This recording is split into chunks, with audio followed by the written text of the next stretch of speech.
Marcus thought the metal detector beeping in the frozen Alaskan wilderness was just another piece of Cold War scrap. His search and rescue dog, Scout, knew better. What they unearthed beneath 3 feet of permafrost wasn't discarded military equipment. It was an entrance to secrets that powerful people had buried for over 50 years.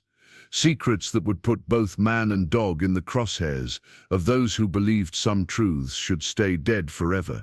Before we jump back in, tell us where you're tuning in from, and if this story touches you, make sure you're subscribed, because tomorrow I've saved something extra special for you.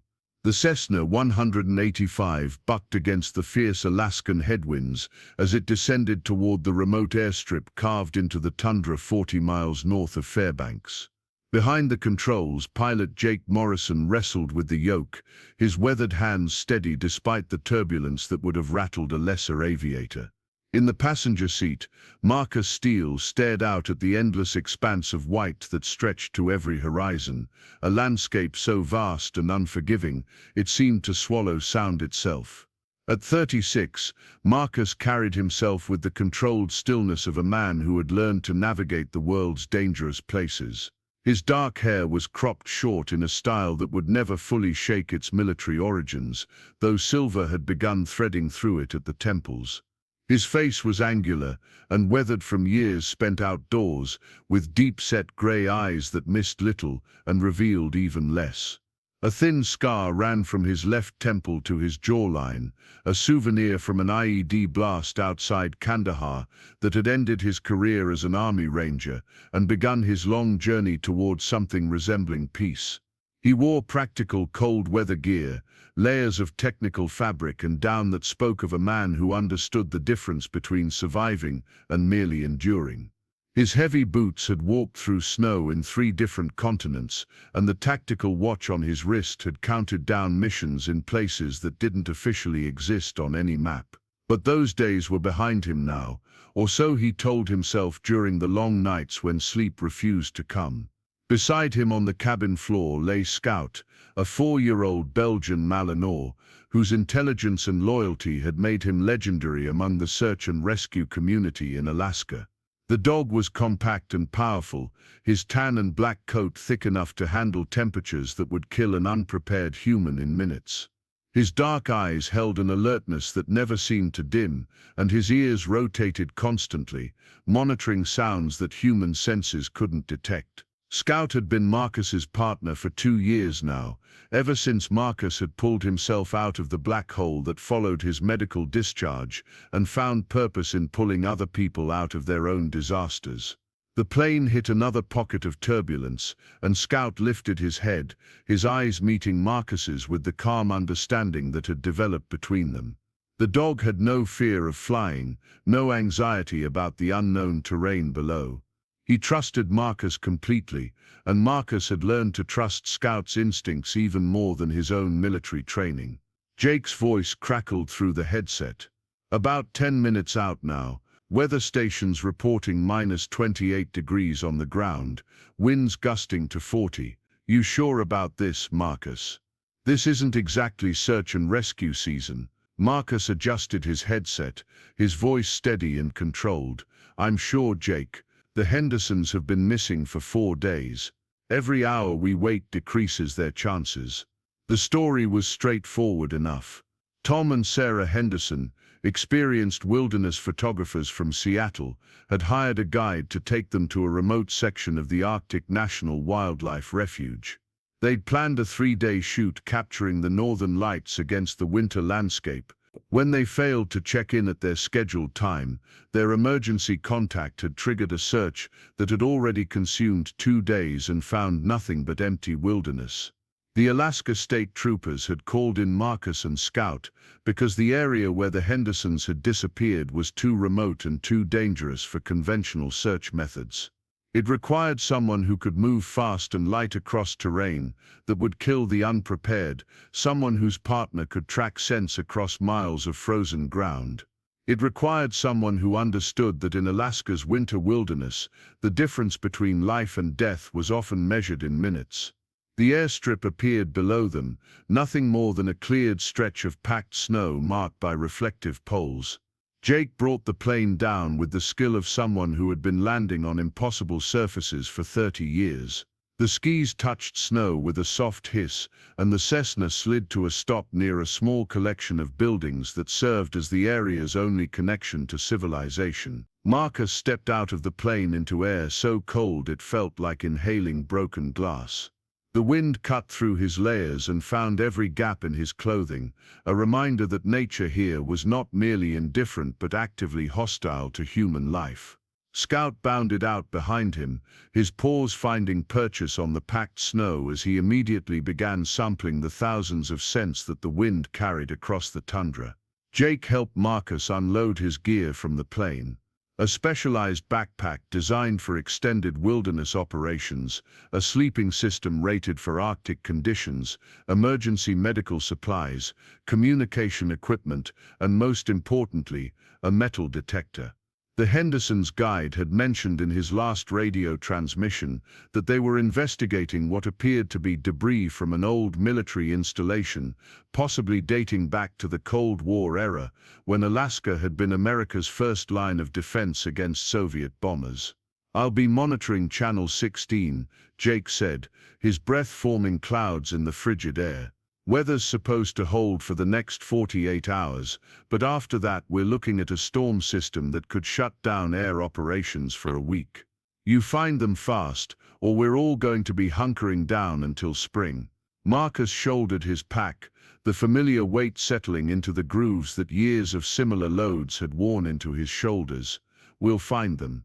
Jake climbed back into his plane, and within minutes the Cessna was a diminishing speck against the gray sky, its engine noise swallowed by the immense silence of the wilderness. Marcus stood alone with Scout in a landscape that seemed to stretch beyond the curve of the earth, a place where human presence felt like an intrusion against forces far older and more powerful than civilization. He pulled out a GPS unit and confirmed their position.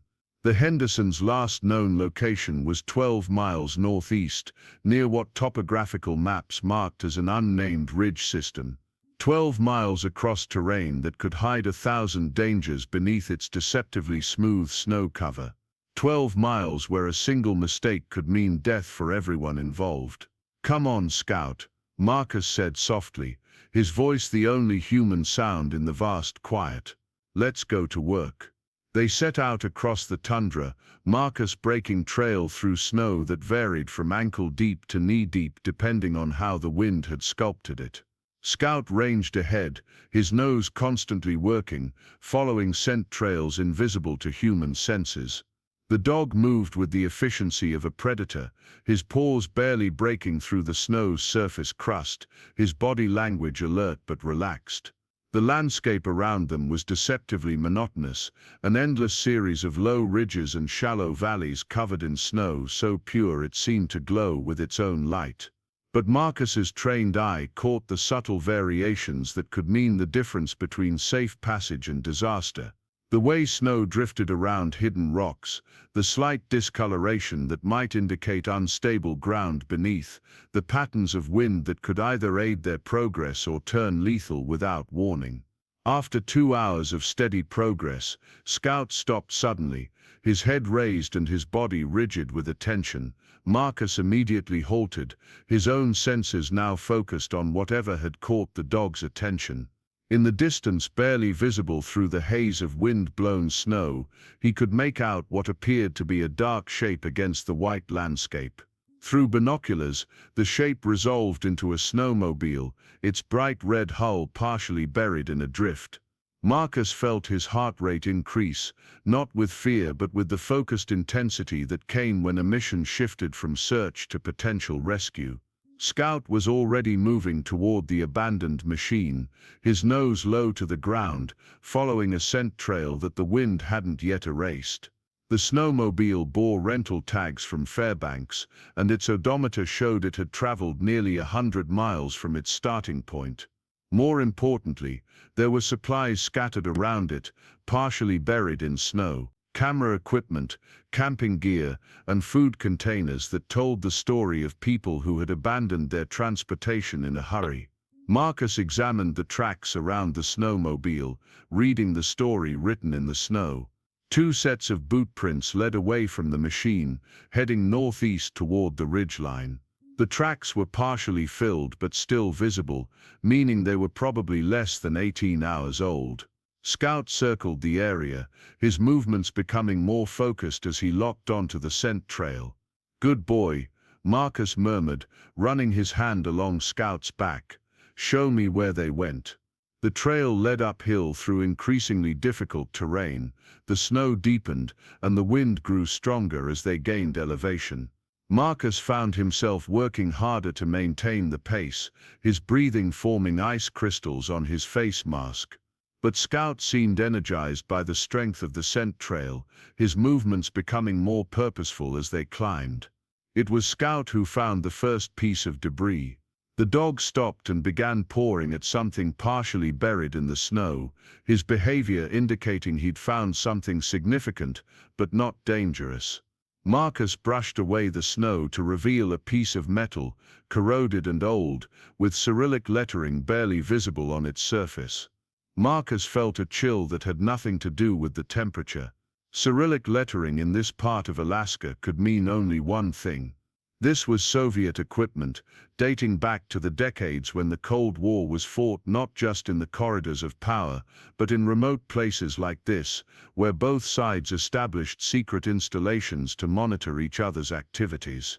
He pulled out the metal detector, a high-end unit designed for both archaeological work and military applications. The device immediately began registering hits, indicating a substantial amount of metal buried beneath the snow and permafrost. Scout continued to range ahead, but his behavior had changed. Where before he had been following the Henderson scent trail with confidence, now he seemed agitated, his movements less certain. Marcus followed the metal detector's signals, creating a rough map of whatever lay beneath the surface. The pattern that emerged suggested a structure, something large and rectangular buried under decades of accumulated snow and debris. His military experience told him he was looking at the remains of an installation, something that had been deliberately concealed and then forgotten. The Henderson's trail led directly toward the largest concentration of buried metal. Marcus felt a growing sense of unease as he realized that Tom and Sarah had probably made the same discovery, had probably been investigating the same buried secrets when something had gone wrong. Scout suddenly stopped, his head high and his body tense. A low whine escaped his throat, a sound Marcus had learned to interpret as the dog's way of saying he sensed danger, but couldn't identify its exact nature. Marcus immediately went to ground, pulling out binoculars and scanning the terrain ahead. Through the magnified lenses, he could see what had caught Scout's attention. About 200 yards ahead, partially concealed by a snow-covered outcrop, was what appeared to be an opening in the ground. It was roughly rectangular, too regular to be natural, and dark enough to suggest it went deep into the earth. Marcus felt his pulse quicken as he realized what he was looking at. It wasn't just buried debris from an old military installation, it was an entrance, and the Henderson's tracks led directly toward it. He moved forward carefully, Scout at his side, both of them alert to the possibility that whatever had happened to Tom and Sarah Henderson might happen to them as well. As they approached the opening, Marcus could see that it was indeed artificial, lined with concrete and metal that had survived decades of Arctic weather. Steps led downward into darkness so complete that his flashlight beam seemed to be absorbed rather than reflected. Near the entrance, partially covered by wind-blown snow, he found more of their equipment. An expensive camera, its lens cracked, lying next to a backpack that had been torn open, its contents scattered. But what made Marcus's blood run cold was the pattern of the scene. This wasn't equipment that had been dropped in haste or abandoned during an emergency evacuation. This was equipment that had been left behind by people who were no longer in control of their own movements. Scouts circled the entrance, his agitation increasing. The dog approached the dark opening, sniffed the air rising from below, and then backed away with a sharp whine. Whatever scents were coming from underground, they were telling Scout a story that his instincts didn't like. Marcus knelt beside the entrance and played his flashlight beam down the steps. Preparing and narrating this story took us a lot of time, so if you are enjoying it, subscribe to our channel. It means a lot to us. Now back to the story. The light revealed a descending passage lined with concrete, its walls stained with decades of moisture and neglect. The air rising from below carried a metallic smell, mixed with something else Marcus couldn't immediately identify, but that triggered memories of places where death had lingered too long. He checked his communication equipment, confirming that he still had a weak signal to the outside world. If he was going to follow the Hendersons' trail into whatever lay beneath the Alaskan wilderness, he needed to leave word about what he'd found and where he was going. "Base, this is Steele," he said into his satellite phone. "I'm at coordinates 67.4 north, 149.7 west. I've located evidence of missing persons near what appears to be an abandoned Cold War installation. I'm preparing to investigate an underground entrance. If you don't hear from me within 24 hours, send backup." The response was weak but clear. "Copy, Steele. Backup will be standing by. Be careful down there." Marcus turned to Scout, who was watching him with those intelligent dark eyes that seemed to understand far more than any animal should. The dog had followed him through 2 years of dangerous rescues, had trusted him through situations that would have broken lesser partnerships. Now Marcus was asking him to follow once again into darkness that neither of them understood. "What do you think, boy?" Marcus asked softly. "They're down there, aren't they?" Scout whined again, but he moved closer to Marcus, his body language indicating readiness despite his obvious reluctance. The dog understood that people were in trouble, and his training overrode his instincts. Marcus shouldered his pack and checked his equipment one final time. Flashlights, backup batteries, first aid kit, emergency food and water, and his sidearm, a Glock 19 that he hoped he wouldn't need but carried out of habits formed in places where hope wasn't enough. Together, man and dog descended into the darkness, their footsteps echoing in the confined space as they followed a trail that led not just underground but backward in time, towards secrets that powerful people had thought were buried deep enough to stay lost forever. The concrete steps were slick with ice, and the temperature dropped noticeably as they went deeper. Marcus counted 47 steps before they reached a landing and a heavy steel door that stood partially open. His flashlight revealed that the door had been forced, its locks broken from the inside. Beyond the door lay a corridor that stretched beyond the reach of his light. The walls were lined with pipes and conduits, and the air carried the sound of something dripping steadily in the darkness ahead. But what captured Marcus's attention were the boot prints in the dust that covered the floor, 2 sets of tracks leading deeper into the installation. Tom and Sarah Henderson had definitely been here, but they weren't alone. A third set of tracks, larger and heavier, had joined theirs somewhere near the entrance. Marcus felt his jaw tighten as he realized that whatever had happened to the Hendersons, it involved another party, someone who had been waiting for them, or had followed them into this buried piece of Cold War history. Scout pressed close to Marcus's leg, his body warm against the growing cold of the underground passage. The dog's ears were forward, tracking sounds too subtle for human perception, but his reluctance to move ahead was obvious. Marcus played his light along the walls, taking in details that spoke of serious military construction. This wasn't a temporary installation or a simple monitoring station. The quality of the concrete, the thickness of the steel reinforcements visible in damaged sections, the complexity of the systems that ran along the walls, all suggested something that had been built to last and to house secrets worth protecting with substantial resources. They moved forward slowly, Marcus reading the story written in the dust and debris, The Hendersons' tracks showed they had moved deeper into the facility with purpose, not the random wandering of lost tourists, but the focused investigation of people who knew they had discovered something significant. The third set of tracks paralleled theirs, sometimes following, sometimes leading, in a pattern that suggested cooperation rather than pursuit. Until the blood appeared. It was just a few drops at first, dark stains on the concrete floor that Marcus's flashlight caught at the edge of its beam. Then more, a trail that led away from the main corridor into a side passage. Scout's agitation increased, his nose working the air as sense told him a story that his human partner was only beginning to understand. Marcus followed the blood trail, his hand instinctively moving to check the location of his sidearm. The side passage was narrower than the main corridor, lined with doors that opened onto what appeared to be storage rooms or offices. Most were empty except for decaying furniture and the remnants of equipment too old to identify.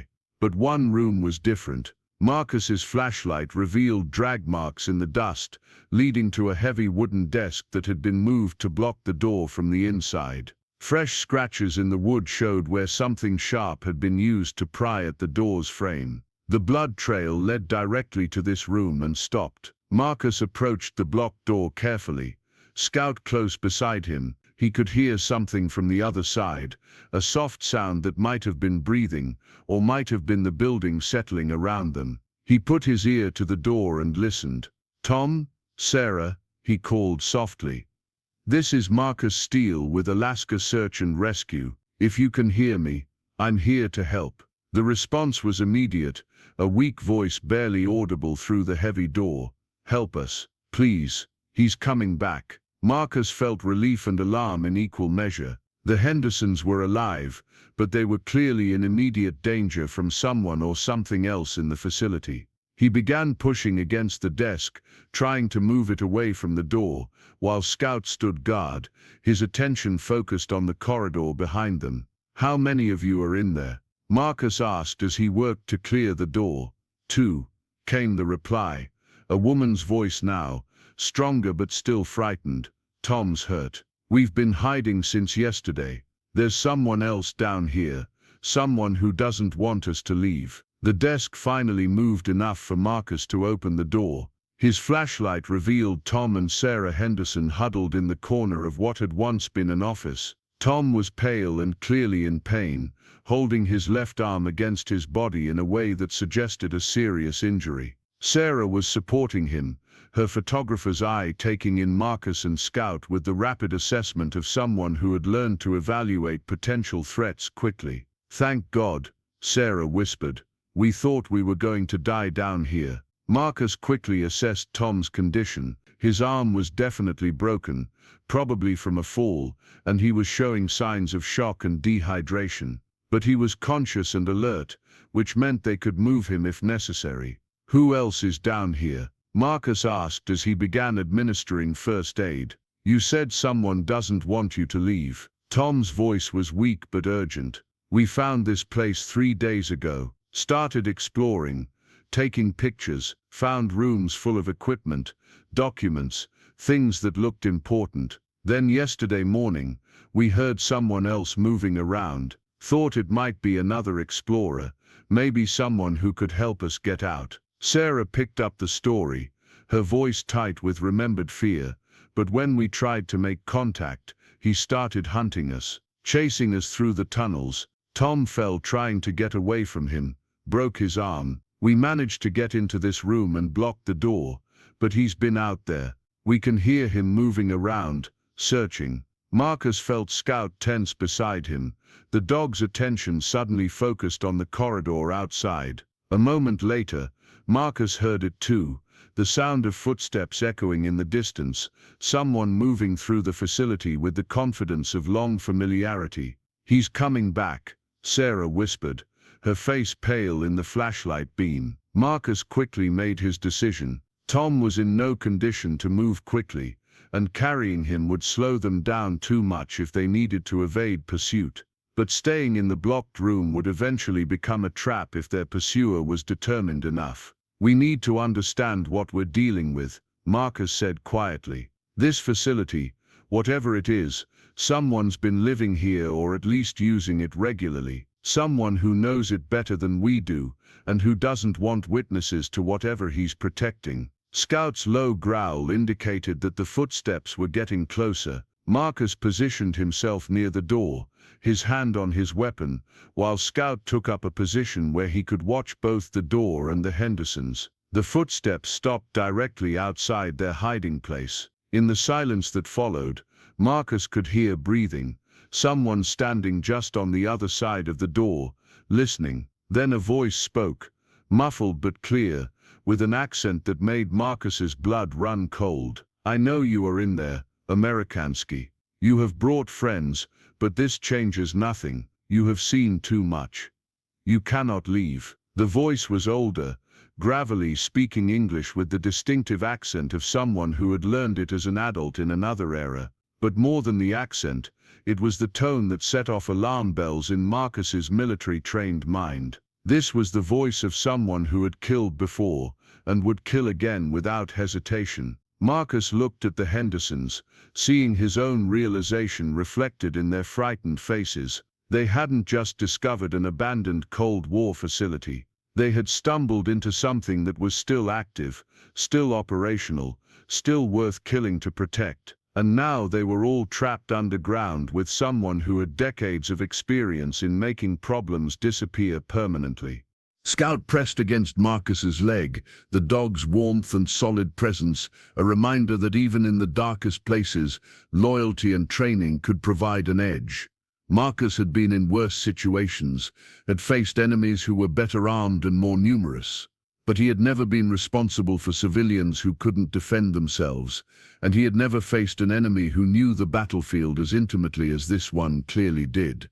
The footsteps resumed, moving away from their door but not leaving the area. Their pursuer was settling in for a siege, confident that time was on his side. In the absolute darkness of the underground facility, cut off from the outside world by tons of earth and concrete, he could afford to wait. But Marcus had learned patience in places where impatience meant death. He settled in to wait as well, his mind already working on the tactical problems they faced. He needed to understand the layout of the facility, identify possible escape routes, and most importantly, figure out who their enemy was and what he was protecting that was worth killing for. Because somewhere in the darkness around them lay secrets that had been buried for over 50 years, secrets that someone was still willing to commit murder to keep hidden. And Marcus was beginning to realize that finding Tom and Sarah Henderson had been the easy part of his mission. The hard part was going to be keeping all of them alive long enough to tell the world what they had discovered beneath the frozen Alaskan wilderness. The silence stretched for 20 minutes before Marcus heard the footsteps retreat down the main corridor. He waited another 10 minutes, counting each second before he risked speaking in the lowest whisper possible. "We need information," he said to the Hendersons. "Tell me everything you saw before he found you. Every room, every piece of equipment, anything that might help us understand what this place is." Sarah's voice was barely audible. "It's huge. Much bigger than it looks from the entrance. Multiple levels going deeper underground. We found what looked like a command center on the second level, banks of equipment that might have been communications gear, and laboratories." Tom stirred, his injured arm causing him obvious pain. The laboratories were the strangest part. Clean rooms, scientific equipment, some of it looking almost new, not abandoned like the rest of the facility. Marcus felt Scout shift beside him, the dog's ears rotating toward the door. Someone was moving again in the distance, but the footsteps were different now, more purposeful, as if their pursuer had finished whatever reconnaissance he'd been conducting and was now implementing a plan. There were documents, Sarah continued, her photographer's training making her observations precise. Boxes and boxes of them, mostly in Russian, but some in English. What I could read talked about something called Project Midnight Sun. There were references to biological research, something about adapting organisms to extreme environments. Marcus's military background provided context that made Sarah's words deeply troubling. Biological research in secret Soviet facilities during the Cold War could mean only one thing. They had stumbled into something that went far beyond espionage or conventional weapons development. The footsteps stopped outside their door again, and this time their pursuer made no attempt at stealth. A heavy impact shook the door, then another. He was trying to break through their barricade by force. Marcus made a rapid tactical assessment. The desk they'd used to block the door was solid wood, probably from the 1950s when the facility had been built, but it wouldn't hold against sustained assault. They had maybe 5 minutes before their barrier failed, and Tom's condition meant they couldn't outrun pursuit through unfamiliar territory. "Is there another way out of this room?" Marcus asked urgently. Sarah shook her head. "We checked. The only exit is through that door." Another impact, harder this time. Dust rained from the ceiling, and Marcus could hear wood beginning to splinter. Scout's growl became audible, a low rumble that indicated the dog was prepared to fight, but understood they were facing something dangerous. Marcus pulled out his sidearm and checked the magazine. 17 rounds plus 1 in the chamber. Against an enemy who knew this facility intimately and had had decades to prepare defensive positions, it might not be enough, but it was what he had. The fourth impact moved the desk noticeably. Marcus positioned himself where he could cover the door while keeping Scout between him and the Hendersons. Whatever was about to happen, he needed to create enough confusion to give them a chance at escape. "When that door opens," he told Sarah, "you help Tom move as fast as you can toward the main corridor. Don't stop, don't look back. Scout and I will buy you time to get to the entrance." "We're not leaving you," Sarah protested. "You are if you want to live," Marcus replied, his voice carrying the authority of someone who had made life and death decisions under fire. "This isn't a discussion." The fifth impact sent the desk sliding several feet across the floor. Through the gap, Marcus could see a shadowy figure in the corridor, large and bulky, wielding what appeared to be a heavy metal bar. The man was older, probably in his 70s, but moved with the controlled strength of someone who had maintained his physical condition through decades of harsh living. "American Ski," the voice called through the gap. "You have a weapon, yes? Good. This will be more interesting than the others." The others? Marcus felt ice in his veins as he realized that Tom and Sarah Henderson weren't this man's first victims. How many people had discovered this facility over the years? How many had disappeared into the Alaskan wilderness without a trace? The sixth impact opened a gap wide enough for the intruder to squeeze through. Marcus got his first clear look at their enemy in the beam of his tactical flashlight, and what he saw was more disturbing than he had expected. The man was indeed elderly, but his age hadn't diminished his physical capability. He was tall and broad-shouldered, wearing military surplus cold weather gear that looked well-maintained and practical. His face was weathered and scarred, with pale blue eyes that held the flat, empty look of someone who had killed often and without remorse.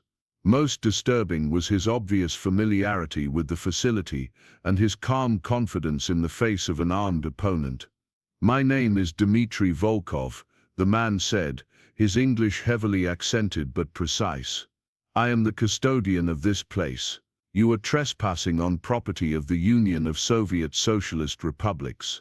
Marcus kept his weapon trained on the intruder, while his mind processed the implications.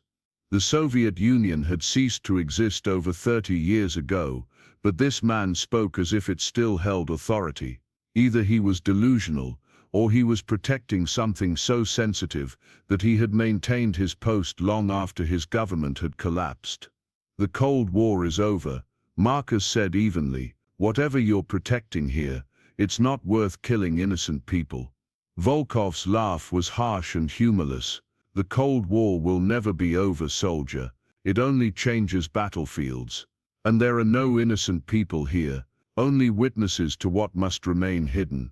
Scout's growl deepened, and Marcus saw the dog's body tense in preparation for action. The animal's instincts were telling him that violence was imminent, and Marcus trusted Scout's judgment completely. "Sarah now," Marcus said quietly, not taking his eyes off Volkov. Sarah helped Tom to his feet and began moving toward the door, but Volkov shifted position to block their path. The movement was fluid and practiced, revealing military training that decades of isolation hadn't diminished. "No one leaves," Volkov said simply, and Marcus saw the flash of steel as the older man drew a knife from his belt. It was a combat blade, well maintained and obviously familiar in his hands. Marcus didn't hesitate. He fired twice, sent a mass, shots that should have dropped any normal opponent. But Volkov staggered only slightly, and Marcus realized the man was wearing body armor under his heavy coat. The shots had hit, but they hadn't incapacitated him. Volkov rushed forward with surprising speed, the knife cutting through the air where Marcus's head had been a split second before. Marcus rolled aside, trying to maintain distance while Scout launched himself at their attacker. The dog's timing was perfect, his teeth finding Volkov's knife arm just as the man was recovering from his missed strike. But instead of crying out in pain, Volkov grabbed Scout with his free hand and threw the animal against the concrete wall with brutal force. Scout hit the wall with a sickening impact and dropped to the floor, motionless. Marcus felt rage surge through him, the cold fury of a soldier who had just seen his partner hurt by an enemy. But he forced himself to stay tactical, to think rather than react. Volkov was fast and strong, but he was also over 70 years old. The armor that had protected him from Marcus's shots would also slow him down over time. And Marcus had advantages the older man didn't know about.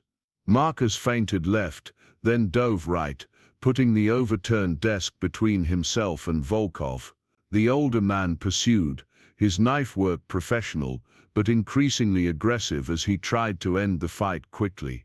Marcus used the confined space to his advantage, forcing Volkov to navigate around obstacles while staying mobile himself. The fight moved into the corridor, where Marcus had more room to maneuver. Volkov was skilled, but his technique was decades old, developed for different circumstances. Marcus's training was more recent, adapted for close-quarters combat in confined spaces against multiple opponents. But Volkov had one overwhelming advantage: he knew every inch of this facility. As they fought through the corridor, he began herding Marcus toward a specific location, using his intimate knowledge of the layout to control the battlefield. Too late, Marcus realized his mistake. Volkov had maneuvered him into a dead-end passage, a maintenance area with no exit except back through the older man's position. Marcus found himself trapped, his back to a wall of pipes and electrical conduits, facing an enemy who had just revealed why he had survived in this harsh environment for so many years. "You fight well for Amerikansky," Volkov said, breathing hard but still dangerous. "But you do not know this place as I know it. Here I am God." Marcus checked his ammunition. 11 rounds remaining. He could try for a headshot, but Volkov was wearing a heavy hat and keeping his profile low. A missed shot would give the older man the opening he needed to close distance with that knife. Behind Volkov, Marcus caught a flash of movement. Scout was back on his feet, shaky but alive, moving silently down the corridor. The dog had been stunned rather than seriously injured, and his instincts were telling him to flank the enemy while his partner held his attention. Marcus began talking, partly to mask any sound Scout might make, but mostly to gather intelligence. "How long have you been here, Volkov?" 30 years. 40, 43 years. "I have maintained this post," Volkov replied with obvious pride. "Through the collapse of the Union, through the chaos that followed, through decades when Moscow forgot this place existed. But I did not forget my duty." "What duty?" "The Soviet Union is gone. Your commanders are dead or retired. What are you protecting that's worth all these years?" Volkov's eyes gleamed in the flashlight beam. "You have seen only the surface, Amerikansky, the administrative levels, the living quarters. You have not been to the deep laboratories, where the real work was done, where it continues to be done." Marcus felt his blood chill. Continues to be done. That meant whatever biological research had been conducted here during the Cold War was still active, still ongoing. And Volkov wasn't just a guardian of the past, he was an active participant in something that was still operational. What kind of research? Marcus asked, stalling for time while Scout maneuvered into position. The kind that will change the world, Volkov said. The kind that your government and mine feared too much to allow, but which must continue for the future of humanity. Adaptation, evolution, survival in environments where normal humans cannot exist. Scout struck from behind, going for Volkov's legs rather than his heavily protected torso. The dog's attack was perfectly timed, hitting just as Volkov was focused on Marcus and the conversation. The older man went down hard, his knife skittering across the concrete floor. Marcus was on him immediately, but Volkov was far from finished. Even on the ground, he fought with the desperate strength of someone who had nothing left to lose. They rolled across the narrow corridor, each trying to gain the advantage, while Scout circled looking for an opening to help without endangering Marcus. Volkov was stronger than his age suggested, but Marcus had advantages in training and conditioning. More importantly, he was fighting to protect innocent people, while Volkov was fighting to protect secrets. The difference in motivation began to tell as the struggle continued. Finally, Marcus managed to pin Volkov's arms long enough to secure his hands with zip ties from his emergency kit. The older man continued to struggle, but his resistance was becoming weaker as exhaustion and his age began to overcome adrenaline. "Sarah," Marcus called down the corridor, "it's safe. Bring Tom." The Hendersons emerged from the office where they had been hiding, Tom leaning heavily on his wife, but moving under his own power. Scout limped over to Marcus, his tail wagging weakly as he sought reassurance that the fight was truly over. Marcus knelt beside his partner, running his hands over the dog's body to check for serious injuries. Scout was bruised and sore, but nothing appeared to be broken. The concrete wall had stunned him, but his thick coat and natural toughness had protected him from permanent damage. "Good boy," Marcus murmured, scratching behind Scout's ears. "You saved us all." With Volkov secured, Marcus could finally take stock of their situation. They were still trapped underground in a facility that apparently housed active biological research. Their captor had suggested there were deeper levels they hadn't seen, levels where work was continuing decades after the official end of the Cold War. Most troubling was Volkov's reference to the others. How many people had discovered this place over the years and never returned to tell about it? And if research was still ongoing, who was funding it? Who was directing it? "We need to get to the surface and call for help," Marcus told the group. "But first we need to understand what we're dealing with." Sarah had her camera out, documenting everything despite their desperate circumstances. Her professional instincts were taking over now that the immediate danger had passed, and Marcus realized her photographs might be crucial evidence of whatever they discovered.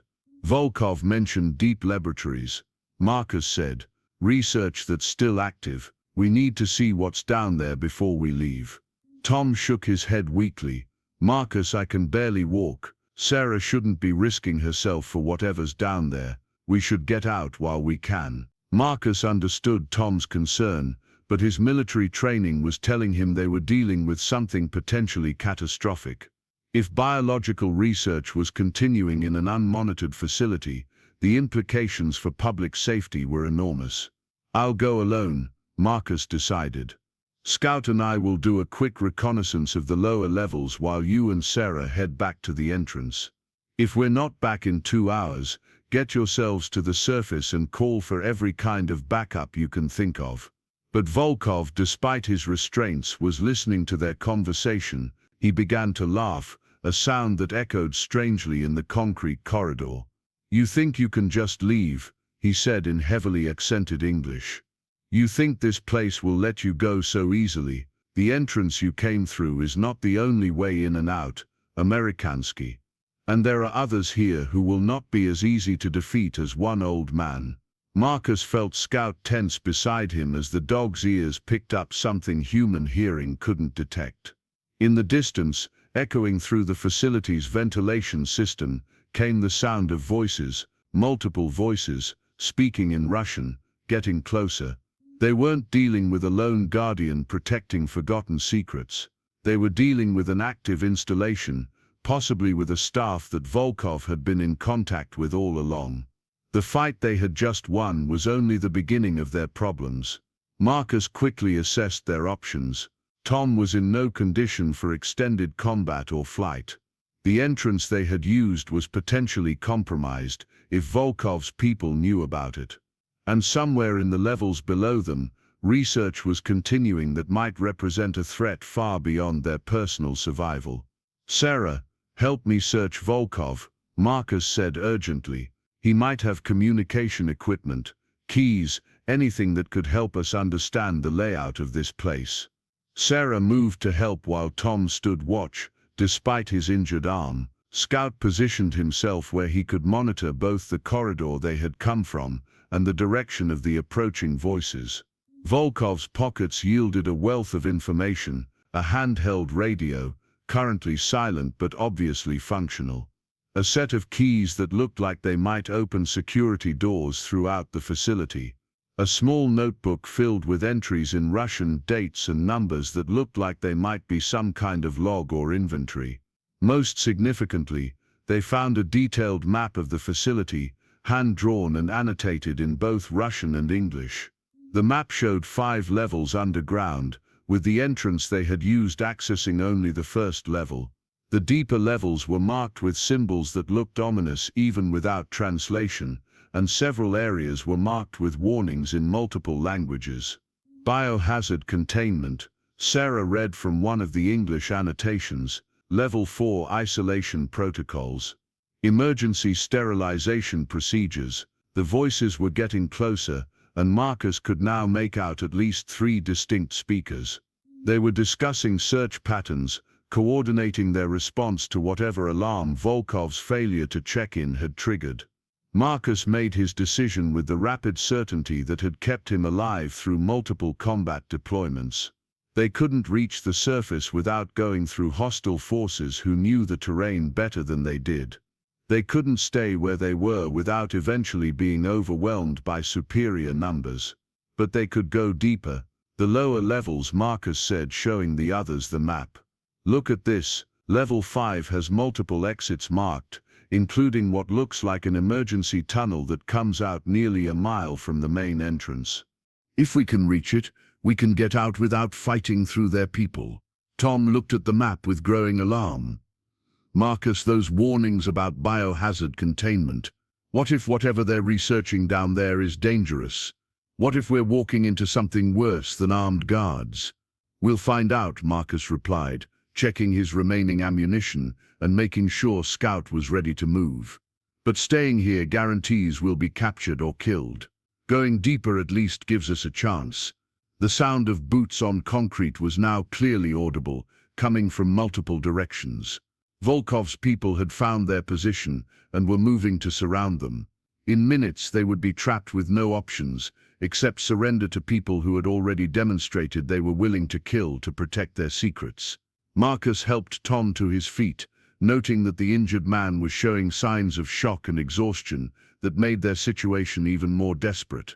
Sarah shouldered her camera equipment with the determination of someone who understood they might be the only witnesses to whatever they discovered. Scout moved to point position, his senses alert for dangers both ahead and behind as they prepared to descend into the deeper levels of a facility that had hidden its secrets for over 4 decades. Following Volkov's map, they found the stairwell that led to Level 2. The door was heavy steel, secured with locks that Volkov's keys opened easily.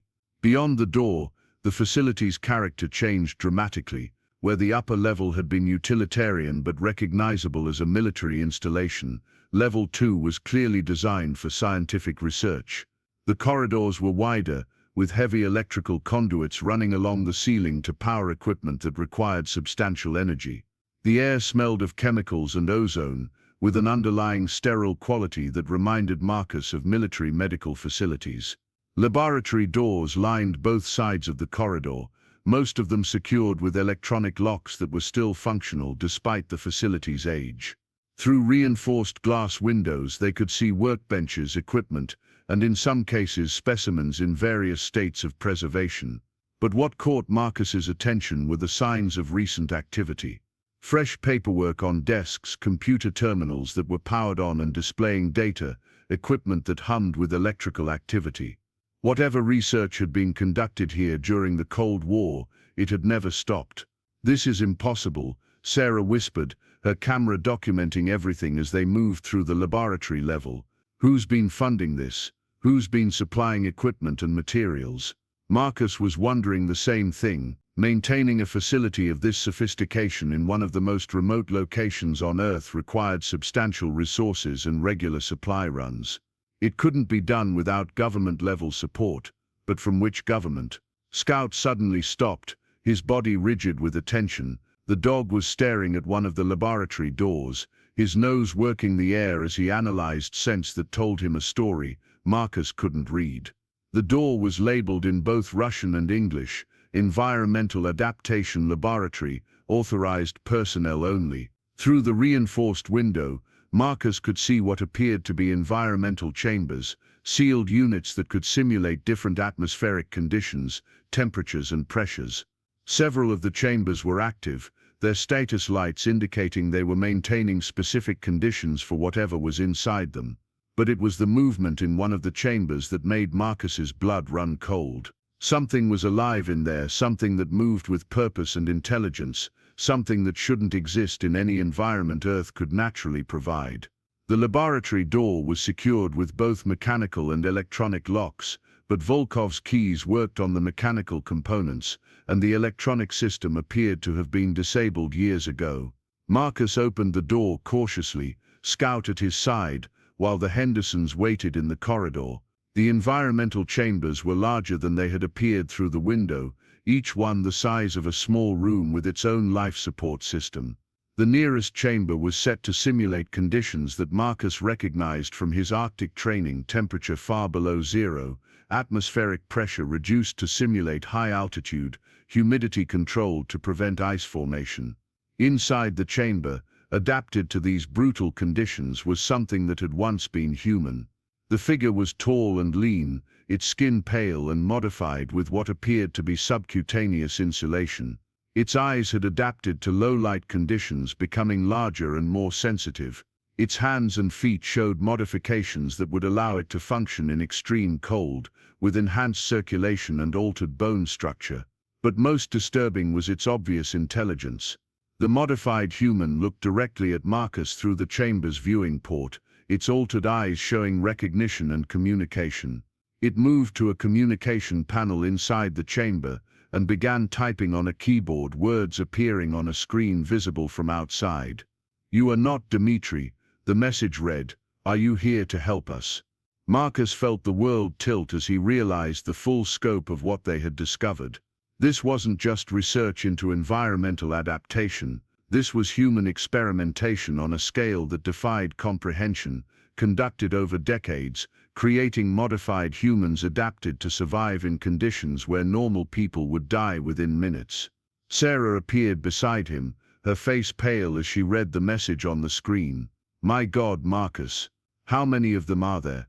Marcus looked down the row of environmental chambers, counting at least a dozen that showed signs of current occupation. Each one represented a human being who had been modified, adapted, changed into something that could survive in environments ranging from Arctic cold to what appeared to be the crushing pressures of deep ocean depths. The implications were staggering. If this research had been continuing for decades, if it had produced viable results, it represented both the greatest scientific breakthrough and the most horrific violation of human rights in modern history. Scout whined softly, his instincts telling him that the modified humans in the chambers were not threats but victims. The dog's judgment had been proven correct too many times for Marcus to ignore it. The figure in the nearest chamber was typing again. "Please, we have been prisoners here for so long. Dmitri promised we would eventually be released, but that was years ago. We want to see the sun again." Marcus looked at Tom, who was leaning heavily against the corridor wall, his face grey with pain and shock. They had gone from a simple search and rescue mission to discovering evidence of crimes against humanity that spanned decades, and they were still trapped underground with hostile forces closing in on their position. The sound of voices in the distance was getting closer. Volkov's people had found the stairwell and were systematically searching level 2. In minutes they would reach the laboratory section and discover the intruders.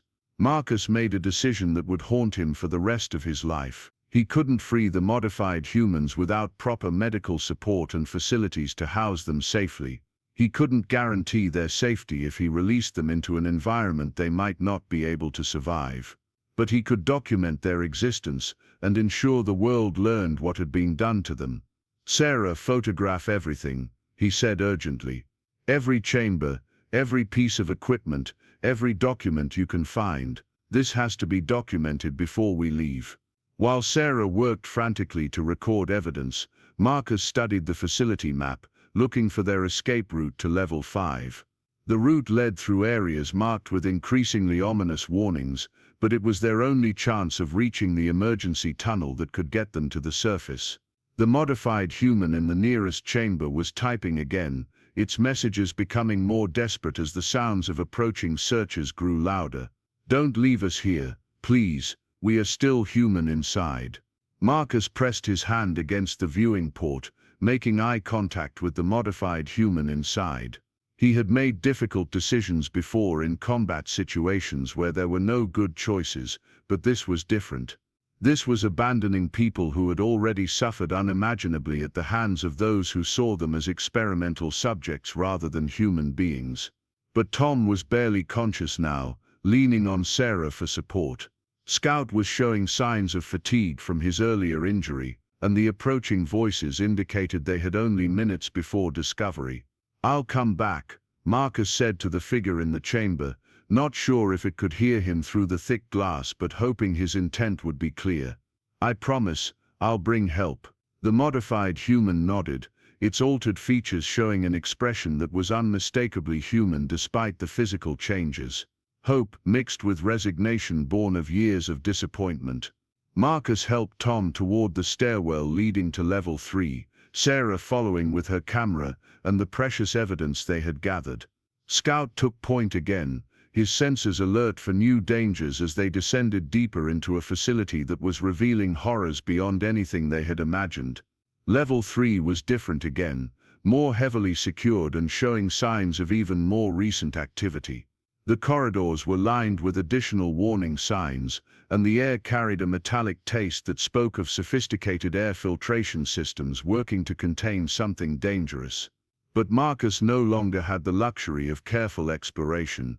The voices above them indicated their pursuers had reached level 2 and were searching the laboratories they had just left. Discovery was inevitable unless they could reach the emergency exit route on level 5. They moved as quickly as Tom's condition would allow, following the map through corridors that seemed designed to confuse intruders. Several times they reached intersections where the route wasn't clear, and Marcus had to make educated guesses based on his interpretation of Volkov's hand-drawn annotations. It was Scout who found the next stairwell, the dog's nose leading them to a door that wasn't clearly marked on the map. Beyond it, level 4 revealed the true purpose of the entire facility. This was where the real research had been conducted, where scientists working in secret had pushed the boundaries of human adaptation beyond anything the outside world had imagined possible. The corridors were wider here, designed to accommodate equipment and procedures that required substantial space and specialized ventilation, but they were also designed to contain things that might try to escape. Heavy doors with multiple locking mechanisms lined the corridors, each one leading to laboratories or containment areas that had been sealed for security rather than simple privacy. Warning signs in multiple languages covered every surface, and the air filtration system was working overtime to maintain safe atmospheric conditions. Scout's behavior changed as they moved through level 4. The dog became increasingly agitated, his instincts detecting threats that his human companions couldn't perceive. His hackles rose, and he began the low, continuous growling that Marcus had learned to interpret as a warning of imminent danger. They found the reason for Scout's distress when they reached the central area of Level 4. Through reinforced viewing windows, they could see into containment areas that housed the results of experiments that had gone beyond simple environmental adaptation. These weren't modified humans trying to communicate and asking for help. These were something else entirely, creatures that retained human intelligence but had been changed so extensively that their humanity was barely recognizable. They moved with predatory grace, their senses obviously enhanced beyond normal human capability, their physical forms adapted for purposes that Marcus couldn't begin to understand. And they had noticed the intruders. Several of the creatures had gathered at the viewing windows of their containment areas, studying Marcus and his companions with intelligent eyes that held no trace of the desperate hope he had seen in the modified humans on Level 2. These beings looked at them with the calculating assessment of predators evaluating potential prey. Sarah's camera continued to document everything, but her hands were shaking as she photographed evidence of experiments that had crossed every ethical boundary science had ever established. The creatures in the containment areas were clearly intelligent, but their intelligence had been shaped by decades of modification and isolation into something alien and dangerous. One of the containment doors was standing open. Marcus realized their situation had just become infinitely more dangerous. Whatever was housed in that cell was no longer contained, and Scout's agitation suggested it was somewhere nearby, possibly stalking them through the corridors of Level 4. The map showed the stairwell to Level 5 was at the far end of the central area, which meant they had to traverse the entire length of the laboratory complex while being hunted by something that had been specifically modified to be a more effective predator than normal humans. Tom was barely conscious now, his injury and the stress of their situation having pushed him to the limits of his endurance. Sarah was supporting most of his weight while trying to operate her camera equipment, a combination that slowed their progress to a dangerous crawl.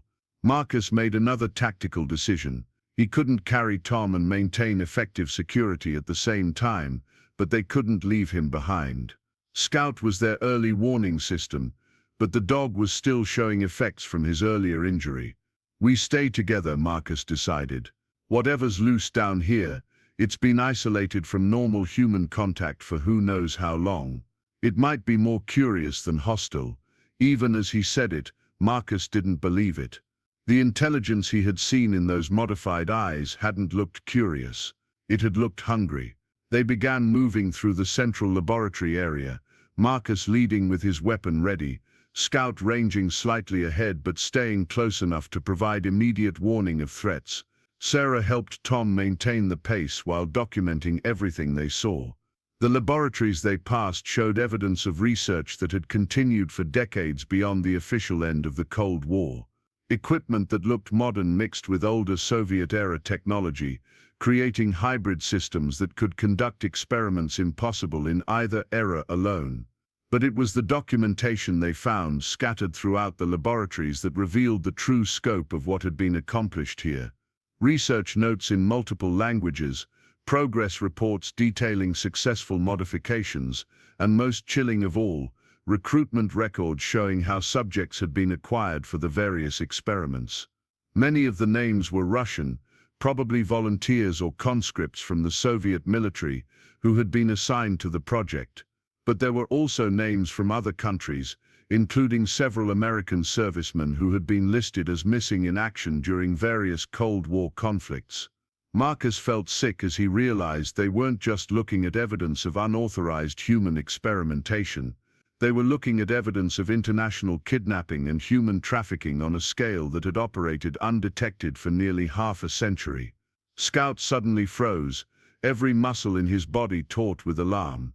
The dog was staring at a shadowy area between two laboratory modules, his nose working frantically as he analyzed scents that were telling him something was very wrong. Marcus followed the dog's gaze and saw movement in the shadows, something large and fluid that didn't move like any normal human. It was studying them from concealment, its enhanced senses probably gathering information about their capabilities and intentions.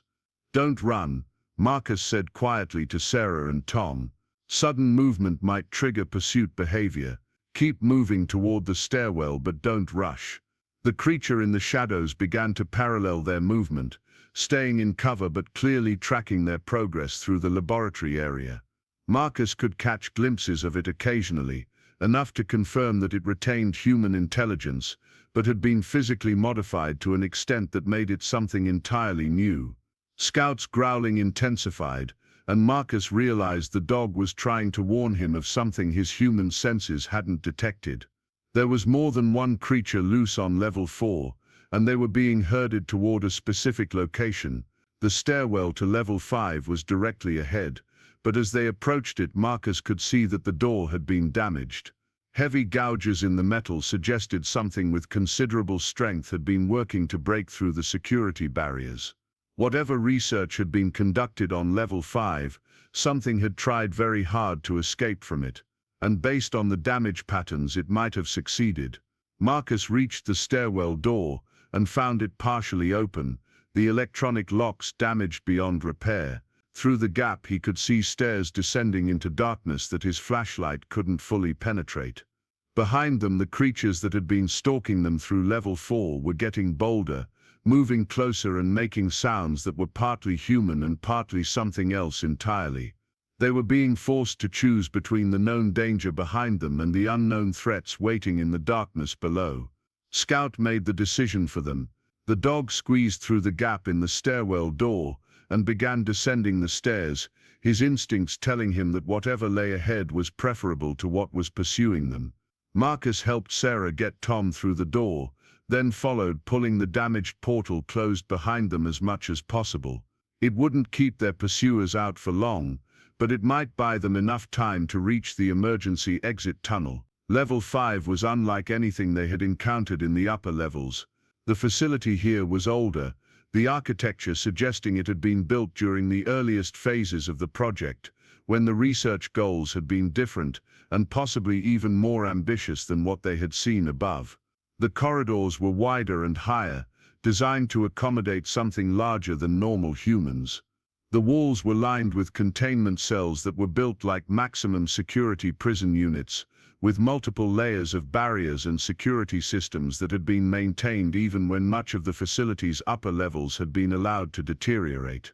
But many of the containment cells were empty, their doors standing open, their former occupants long since relocated or escaped, or worse. Scout led them through the maze of corridors, following scents and sounds that only his enhanced senses could detect. The dog's behavior indicated he was tracking something specific, not just following random passages through the underground complex. They found what Scout had been following when they reached the facility's original command center, a room that had been built to monitor and control the entire underground complex during its most active period. Banks of monitors still displayed data from various parts of the facility, showing atmospheric conditions, security status, and most remarkably, life signs from areas they hadn't yet explored. The research had never ended. It had simply been moved deeper underground, to levels that weren't shown on any of the maps they had found. But sitting in front of the monitoring equipment, connected to the facility's systems by cables and interfaces that seemed to have grown into his body over the years, was the true guardian of the installation. He had once been human, probably decades ago when the project had first begun recruiting subjects for its most ambitious experiments. Now he was something between man and machine, his body modified to interface directly with the facility's computer systems, his consciousness expanded to monitor and control every aspect of the underground complex. When he spoke, his voice came from speakers throughout the command center, rather than from his modified throat. "Welcome to the heart of Project Midnight Sun. I have been waiting for you." Marcus stared at the fusion of man and machine before them, his military training providing no framework for processing what he was witnessing. The being that had once been human was connected to the facility through dozens of cables and neural interfaces. His consciousness expanded across the entire underground complex like a digital nervous system. "You are Marcus Steele," the voice continued through speakers embedded in the walls, "former United States Army Ranger, current search and rescue operative. You have brought complications to my domain, but also opportunities I had not anticipated. Scout positioned himself between Marcus and the cybernetic guardian, the dog's instincts recognizing a threat despite its non-aggressive posture.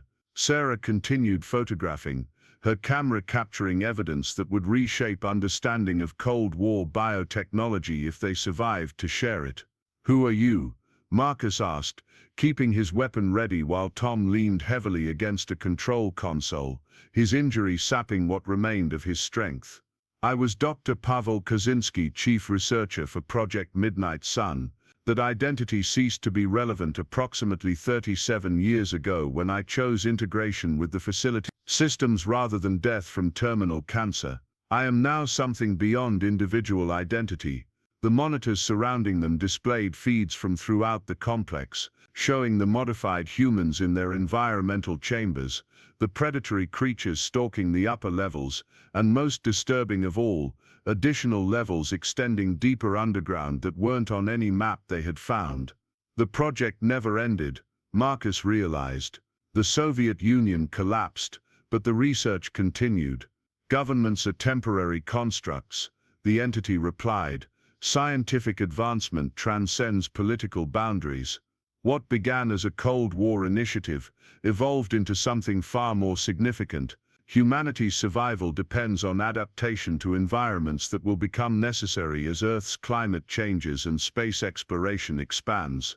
Sarah lowered her camera, her journalistic instincts engaging despite their desperate situation. "How many subjects have you experimented on over the decades?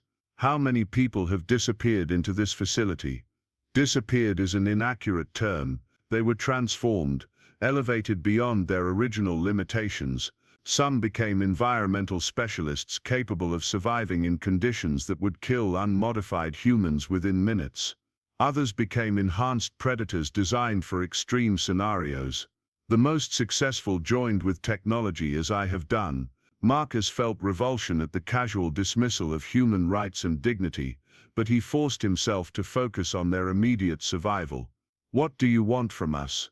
You represent fresh genetic material with interesting characteristics, military training, search and rescue experience, strong bond with non-human intelligence."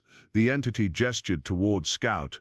"Your companion animal demonstrates loyalty and capability that could be enhanced through our modification processes." The threat was clear. They weren't going to be allowed to leave. They were going to become the next subjects in experiments that had been running for nearly half a century. "The emergency tunnel," Marcus said, consulting Volkov's map. "Show us the way out and we'll leave without reporting what we've found." "Deception ill becomes you, Marcus Steele. Your psychological profile indicates you would never remain silent about discoveries of this magnitude. Besides, the emergency tunnel was sealed decades ago when we determined that absolute containment was necessary for our work to continue." The monitors showed movement throughout the facility as modified creatures began converging on their location. Whatever autonomy these beings retained, they responded to direction from their cybernetic overseer. Scout's growling intensified as he detected approaching threats through senses more acute than human capabilities. The dog's body language indicated multiple contacts moving through the corridors leading to the command center. "Your animal possesses remarkable sensory acuity," the entity observed. "Enhanced versions of such capabilities would be invaluable for our environmental adaptation projects." The modification process is not painful once neural integration begins.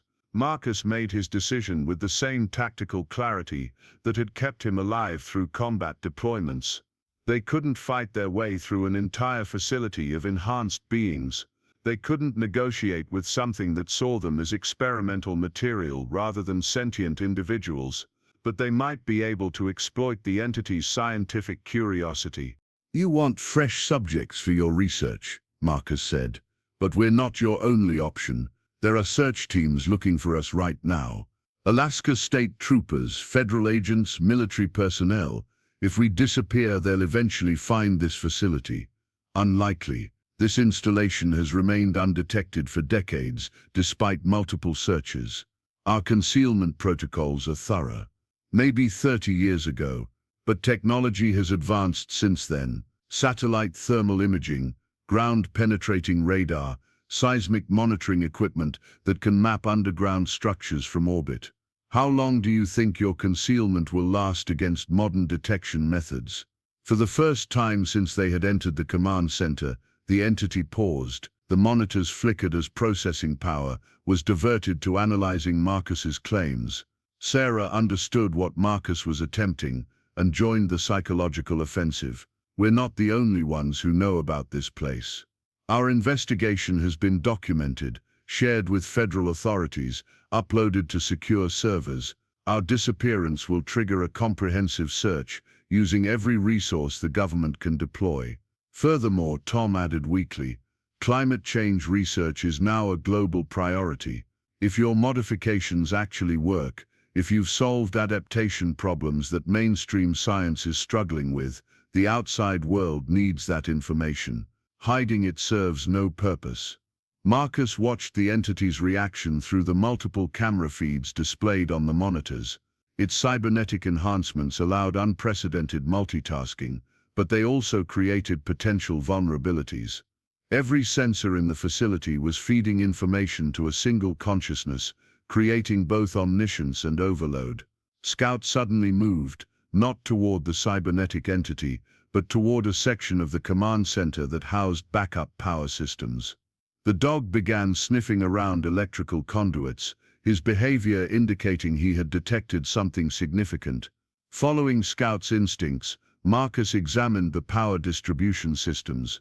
The facility's age meant it relied on multiple redundant power sources, but the neural interfaces sustaining the cybernetic entity required continuous electrical supply. If that power was interrupted, even briefly, the consciousness distributed throughout the facility's systems might experience disruption. Your integration with the facility's systems is impressive, Marcus said, moving closer to the power controls while keeping his observations casual. But it also creates dependencies that didn't exist when you were fully biological. Correct. However, backup systems ensure continuity even during maintenance or emergency conditions. Your tactical assessment is incomplete. But Scout had found what Marcus was hoping for. The dog was focused on a manual override system for the facility's main power grid, a fail-safe designed to allow emergency shutdown of all non-essential systems. It was mechanical rather than electronic, which meant it couldn't be controlled remotely by the cybernetic entity. Marcus needed a distraction that would occupy the entity's attention while he accessed the override system. The approaching modified creatures provided the perfect opportunity. Your enhanced subjects, Marcus said, consulting the map again. They're converging on this location, but they're using predictable approach routes. Military tactics would suggest alternative positioning to prevent escape. The entity's attention shifted to the tactical displays, processing Marcus's observation and beginning to redirect the approaching creatures. It was a minor redirection, but it represented processing power devoted to immediate logistics rather than monitoring the command center. Marcus moved toward the power override, while Scout positioned himself to block the cybernetic entity's view of what his human partner was doing. Sarah understood the plan without explanation and began asking detailed questions about the modification processes, her journalistic curiosity serving as additional distraction. How do you maintain genetic viability across multiple modifications, she asked. What prevents rejection responses when you integrate technology with biological systems? The entity began a detailed explanation of biointegration techniques, its scientific pride overriding tactical caution. Marcus reached the power override system and began studying its operation, his military engineering training providing insight into Soviet-era electrical systems. The override was designed to shut down all non-essential power throughout the facility while maintaining life support for critical areas. If it worked as designed, it would disrupt the cybernetic entity's connection to the facility's systems without killing the modified humans in their environmental chambers. Marcus's hand was on the override lever when alarms began sounding throughout the command center. The entity had detected his approach to the power systems and was responding with everything at its disposal. Biological subjects will be restrained for processing, the voice announced through speakers that were now accompanied by flashing warning lights. Resistance will result in damage that complicates modification procedures.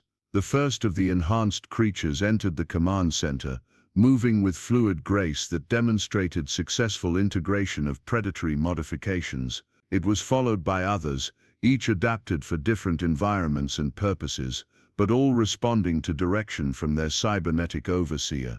Marcus pulled the override lever. The facility's main power grid shut down with a cascade of electrical failures that plunged most of the underground complex into darkness. Emergency lighting activated after several seconds, but the cybernetic entity's connection to remote systems had been severed. The effect was immediate and dramatic. The modified creatures stopped their coordinated advance, their behavior becoming confused and autonomous as central control was lost. The cybernetic entity began experiencing system failures as its distributed consciousness was forced back into its primary biological components. Emergency power will restore full capabilities within minutes, the entity said, but its voice now came only from speakers in the command center rather than throughout the facility. Your tactical success is temporary. Marcus helped Tom toward the emergency exit that Scout had located while the facility's systems were disrupted. Sarah documented everything, her camera's flash providing additional illumination in the reduced lighting conditions. The emergency exit was concealed behind a panel that had been sealed but not permanently blocked. Marcus's military engineering experience allowed him to bypass the locking mechanisms while Scout kept watch for approaching threats. Beyond the concealed panel lay a narrow maintenance tunnel that sloped upward toward the surface. It was cramped and obviously hadn't been used in years, but it represented their only chance of escape before power was restored and the cybernetic entity regained full control. They entered the tunnel with Tom between Marcus and Sarah, Scout ranging ahead to detect obstacles or dangers. The tunnel was long and steep, requiring physical exertion that pushed Tom beyond his remaining strength. But the alternative was remaining trapped in a facility where they would become unwilling subjects in experiments that had been running since the height of the Cold War. Behind them they could hear the facility's systems beginning to restart as emergency power was restored. The cybernetic entity would soon regain control of its modified subjects and begin pursuing them through passages it knew far better than they did. But Scout had advantages that even enhanced predators couldn't match. The dog's nose led them through connecting passages and alternative routes that bypassed obvious choke points where pursuit might trap them. His instincts guided them toward fresh air and freedom with accuracy that no map could provide. The tunnel emerged through a concealed exit nearly 2 miles from the main entrance, hidden among rocks and vegetation that had grown over its opening during decades of disuse. Marcus helped Tom through the opening into daylight that seemed impossibly bright after hours in the underground facility. They were free, but their ordeal was far from over. They were in wilderness that could kill them as easily as the modified creatures they had escaped. Tom needed immediate medical attention, and they carried evidence of crimes that would reshape understanding of Cold War history. Marcus activated his emergency locator beacon while Sarah used her satellite phone to contact federal authorities. The evidence they had gathered would require careful handling to ensure it reached appropriate investigators rather than being suppressed by agencies that might prefer such secrets remained buried. Scout remained alert, his sensors monitoring the area around the tunnel exit for signs of pursuit. The dog's behavior indicated they weren't being followed, but his continued vigilance reminded Marcus that they had enemies who possessed capabilities beyond normal human limitations.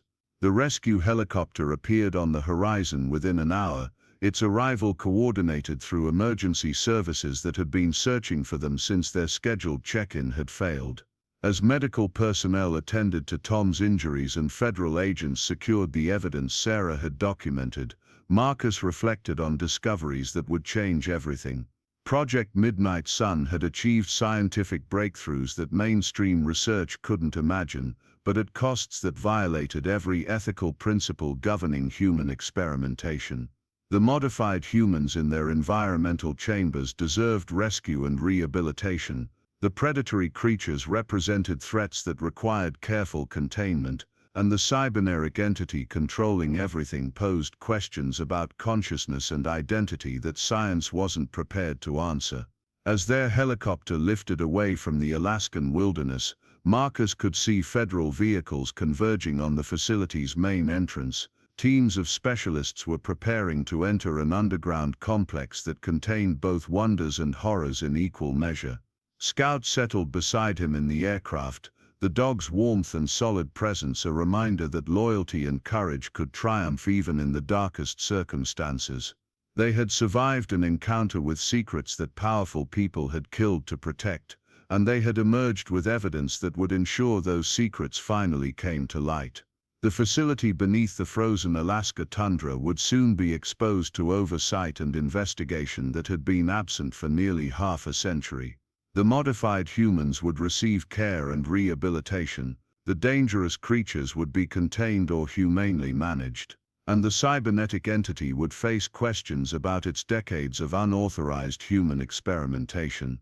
But Marcus knew that Project Midnight Sun had been only one installation in a network that might span multiple countries and involve resources beyond what any single government could provide. The Cold War had ended, but the scientific ambitions it had spawned continued in hidden laboratories and secret facilities around the world. As Alaska's wilderness disappeared beneath them, Marcus realized their mission was complete, but their responsibility was just beginning. They had uncovered evidence of crimes against humanity that demanded justice, scientific breakthroughs that could benefit everyone, and threats that required ongoing vigilance. Scout's steady breathing beside him reminded Marcus that even in a world where humans could be modified into something barely recognizable, the bonds between species remained unchanged. Trust, loyalty, and courage were constants that no amount of biotechnology could replace or improve. The helicopter carrying them toward safety was also carrying evidence that would reshape understanding of human potential and the prices people were willing to pay to transcend natural limitations. The frozen wilderness below concealed secrets that had waited decades to be revealed, and Marcus and Scout had been the instruments of that revelation. Their search and rescue mission had evolved into something far more significant than saving two missing photographers. They had exposed a shadow war that had continued long after official hostilities ended, rescued victims of experiments that had crossed every ethical boundary, and ensured that scientific discoveries made in darkness would finally be brought into the light. The story of what they had found beneath the Alaskan wilderness would require careful telling to ensure that justice was served without creating panic or inspiring others to continue such research in even more hidden locations. But it would be told, and the world would be forced to confront questions about human enhancement, scientific ethics, and the prices people were willing to pay for survival in an uncertain future. Up next, you've got two more standout stories right on your screen. If this one hit the mark, you won't want to pass these up. Just click and check them out.